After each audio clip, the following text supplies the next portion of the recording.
September 10th. The monster reveals himself to the cottage family. They reject him, and in fact, Felix beats him and drives him from the house.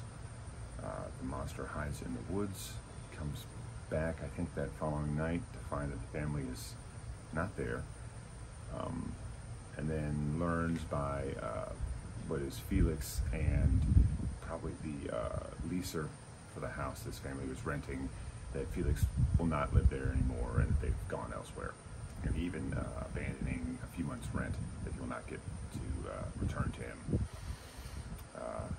The monster later burns that house to the ground out of anger and frustration, and then decides to go looking for Victor.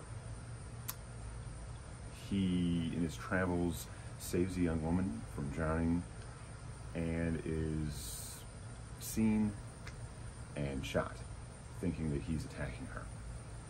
This further ostracizes the monster. He becomes even more angry and seeks vengeance. He describes how he encounters Victor's young brother, not knowing that he's a Frankenstein, and decides that he will kidnap this child and he will be raise him as a companion, because the child doesn't have any prejudice. But the child screams and says that he's a Frankenstein, and this enrages the monster, and he strangles the child to silence him.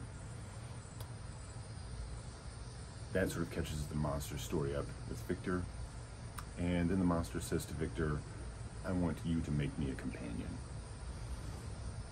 Frankenstein at first refuses, but the monster entreats him that he could destroy Frankenstein, destroy everything he loves, but that if Frankenstein will do this for him, he will go away with this female companion that he wants Victor to make, that will be just like the monster, and they will just abandon human society and leave everyone alone. Ultimately, Victor agrees, thinking it's the best thing to do. But